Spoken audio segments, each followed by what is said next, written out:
Hello everyone, today's another review on the Kamen the Gashapon figure set.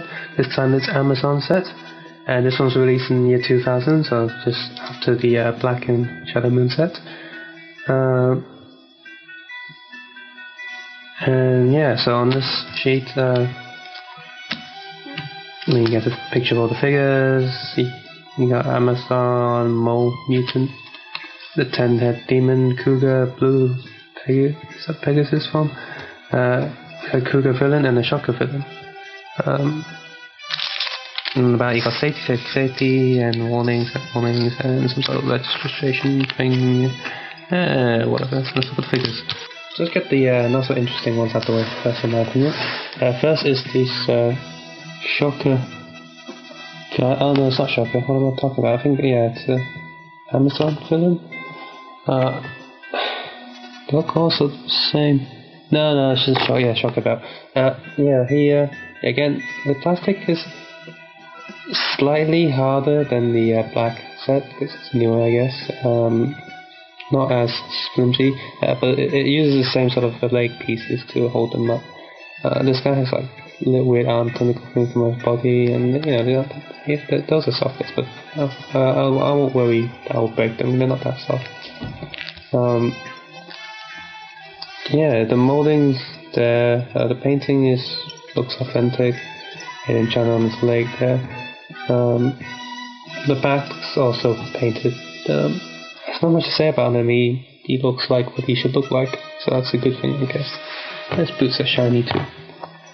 He can't stand on his own, so even peg leg he has problems standing sometimes. Second monster, this is the monster from Kuuga. If he can't stand on his own either. And he has this little cape thing coming out here. I think it's one of the first people to get beaten up by Kuuga. The peg in his head is not centered, so it's going to take me a while to get his head right on the Lego figure. But yeah, the molding is nice. The body is painted right. For such a cheap price on what you're paying for, he looks really good. The head, again, probably spend more time on the head, and his little belt buckle looks nice and shiny too. So yeah, he's something wrong with him, and his antenna could probably do a bit straightening, but I kind of like it because he's supposed to be some sort of weird bug thing, so the antenna going all over the place. It's kind of cool. Trying to get sort of the mummy feet is interesting too. I can't get him to stand up even with the peg. This cape's too heavy, so that's a bad thing. These figures you're gonna have to use loads of blue tack. Now let's just get the Kuuga ones out the way. Here's Kamen Kuuga. Again, he needs peg and leg. He is painted really nice. The shiny blue is really shiny. The helmet looks spot on. The molding is, the details there. For its price, it looks good again. Except, of course, his weapon looks really horrible, and it's just one of those Japanese generic toy things where the weapons only have one color, and it's just really soft nature. It looks really bendy, and that's not good. His hands can move a little. Looking at his belt, only the center is painted, so there's no red, green, or purple on it. So you can mark a pen and do that yourself. He does have little pieces on his hands because he's not rising form, so it doesn't have any printing on it. So that's fine. So he looks, for my purposes, his head would be just perfect, and that's everything for him. Next, let's look at Mole Mutant, and from Amazon, who is a mutant that turned good, and spoilers, doesn't meet a good end.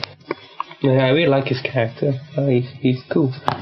So he can stand on his own because he's very big, and due to his big nature, he's also really solid. To my memory, the painting is fine. I paint a little bit on his flower nose thing to make it more accurate, but the rest of him looks fine. It has a little tail as well.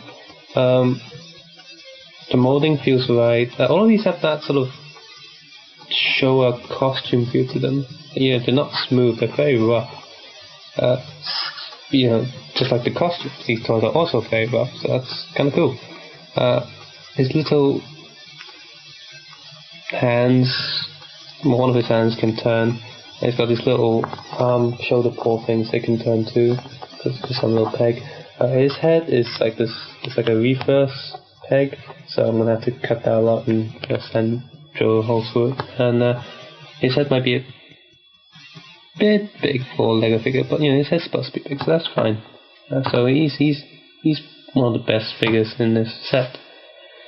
I'll leave Amazon till last, but look at the 10-head mutant. He's just so funny, because he's like way smaller than everyone else. But this thing is cool. Well, first of all, it's Amazon, obviously. The detail is, well, there's not much detail on those faces. In fact, the molding's not even good on the little faces. But I guess that is to expected. But he's so funny because you can open this thing up, and then you get little guy. Look, it's like one of those micro machines or mini thing people. He's like so much smaller than everyone else. I mean, just look at him, isn't he adorable? He's like, I'm going to take over the world, yeah. No. Obviously, that's not show accurate size, but I just find this really funny. The molding with him is also, there's not much detail. His belt's just one silver. There's nothing on his feet. I can't remember if we ever see him outside of the big head thing. But anyway, inside the head, the teeth, mouth is actually open. It's a really solid piece because it's so thick. So you could stick something in there and be like, he's eating me, but yeah, so that's kind of cool. So yeah, finally Amazon. Also a really cool rider in my opinion. Again, he can't stand, and he can't use these pegs because he's got fins on the back of his legs. Yeah, he can't be. He's standing. Amazon looks good because this rider is really simple. So his belt's really simple. So there's not much detail to be added here, which makes it a good candidate for these sort of figurines. His hands are on pegs, but they're solid. So you can't really turn them. Anything you're not supposed to turn.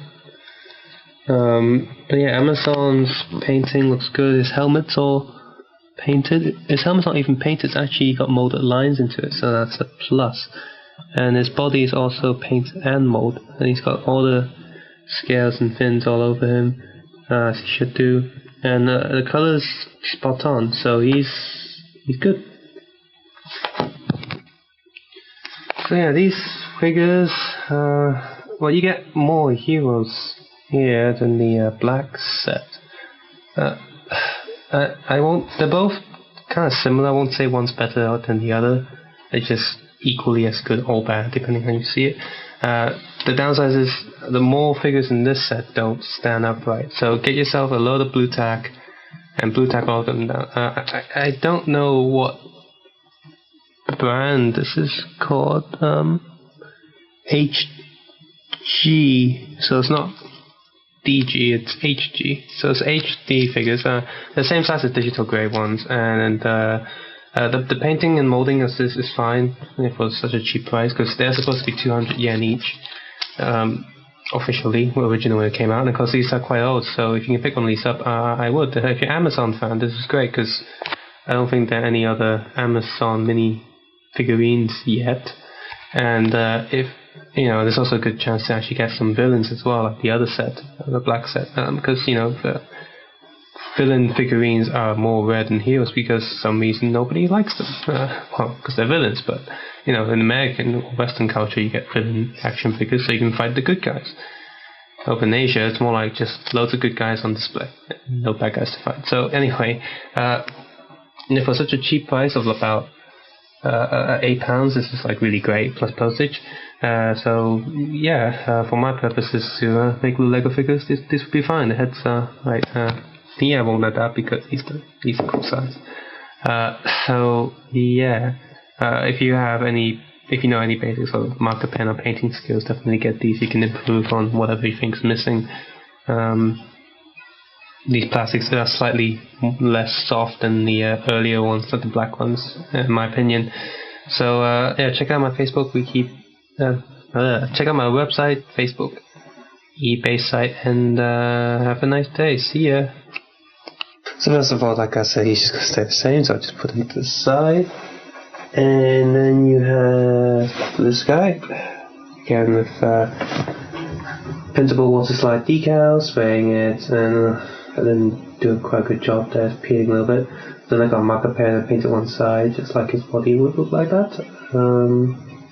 And yeah, he's missing the shocker belt, which I'm not sure what to do yet. I have kept the shocker belt stuff here, like so.